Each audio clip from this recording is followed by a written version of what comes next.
What's going on, YouTube? Levi of Old Iron Off-Road. I'm going to try to shoot straight through this video with no editing, and I just wanted to take a few minutes of your time, mainly for those that are in the IH community. If you're not already a member of the IH community, you're probably not even going to watch this because anything that I have to say is really not going to be pertaining to you. You're probably not going to care. But first off, I want to take note of all the things behind me. In the last 72 hours, the IH world has had its head spun. You know, we've all been hearing for years about how, Navistar is going to build a new Scout, or so-and-so is going to build a new Scout, or blah, blah, blah, blah, blah is going to build a new Scout. And there's always been in those people that were excited, people that were like already without even having any hard, firm no, no, you don't destroy the classic. You can't reinvent the wheel. And then there were people that were, just kind of in the middle of the road. Well, we're at a time where, hey, it's here. Somebody has done it. Scout Motors partnered with VW, partnered with Rivian, whoever they're partnered with. I do believe they're using Rivian technology, I think. There's a lot of people in my comment sections that seem to know more than what even information has been divulged to the general public. I think a lot of it's assumptions, and a lot of it's just a means to be upset. It's just a hill to stand on.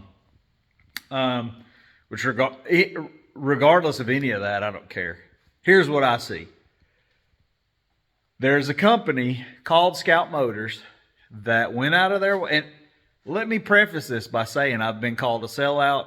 It's been said that I'm sponsored, that somebody stroked a check to Old Iron. Calm down. I've got 5,600 subscribers on YouTube and 5,400 subscribers on Instagram.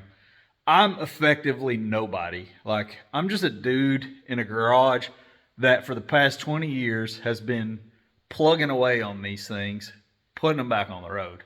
I myself have dedicated 20 years of my life to keeping this brand alive. Now, am I doing God's work? No. It's just something that I enjoy. Am I asking for a feather in my cap? No. I chose this. It has provided a living and a life for my family, and I'm super grateful. And I'm going to continue to work on these things.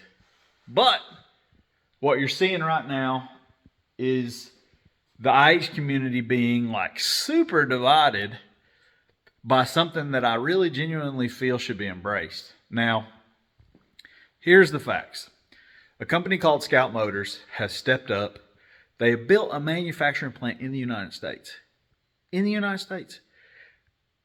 They have reached out to the community to get feedback from the people that have been in the industry on what they would like to see. They've been a part of the design process. They've been included throughout this entire deal. Yes, it sucks that it's just an EV platform. I 100% agree. A TDI in a Scout, a new Scout, oh man, yeah, that'd be slick. Even a gas engine in a new Scout, some kind of a turbocharged 4-cylinder, that would have been cool. I'll say what I said in the last video. Honestly, they did such a good job with the design work on the Traveler that they could have put a lawnmower engine in it and I would have been sold. Do I like EV? Not really. I don't think it's a sustainable platform, but again, I could be wrong. A lot of that is me not wanting to, my initial thoughts on EV are probably like a lot of yours. How my whole thought process. The power grid can't support it, which is real. If everybody ran out and bought an EV today and plugged them in, the power grid's smoked. It's not going to happen. Generally speaking, when you buy an electric vehicle, if it's 100% EV and not a hybrid, you're going to have to plug it in. And, my 200 amp panel at my house is full. I can't put a charger on my house. My shop, however, has a 200 amp panel that is not full, and I can plug it into my shop. So that's convenient. I don't have to do a panel upgrade. So that can be a thing. Anyway, I'm straying too far from where I went. Where was I at?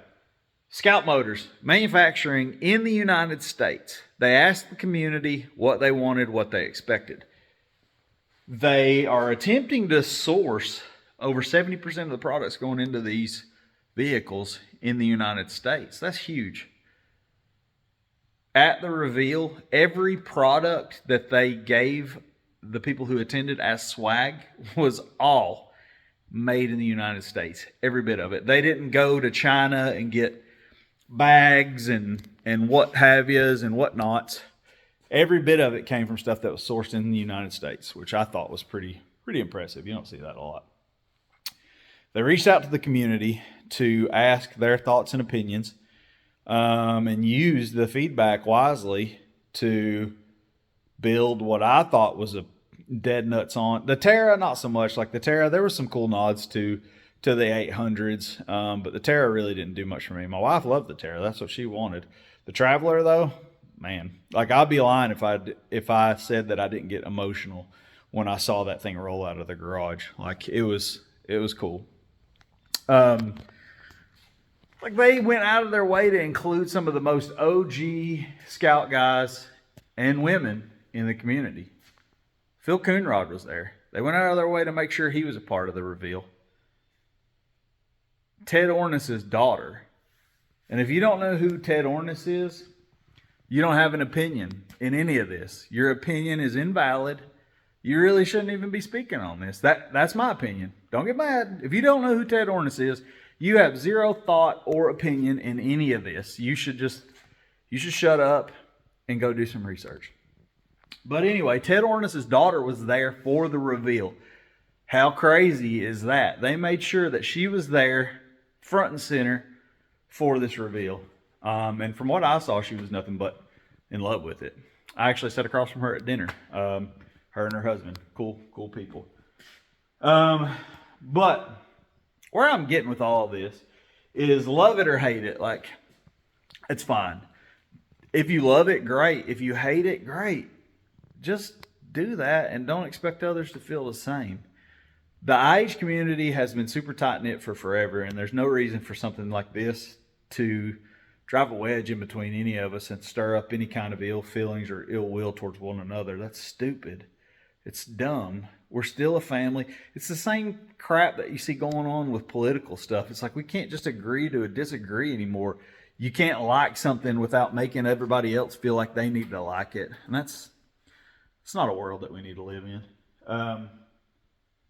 But yeah, like, also remember that a lot of these manufacturers that, like parts guys that were there, that people are getting upset and calling them sellouts.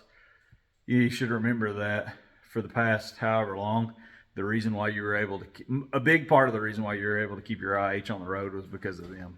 So that's all I got. Just don't buy into the whole dissension and the division. Like, we're better than that.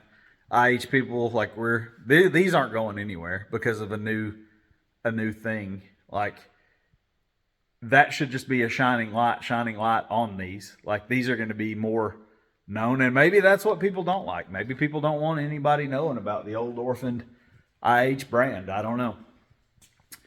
But yeah, there's no reason for us IHers to not still be IHers. That's stupid. There's no reason that this should create any kind of feelings of ill will or animosity between any of us. Like I said, like it or love it or hate it. Just do that. That's okay. We don't all have to agree. And I guess that's all I got. Enjoy.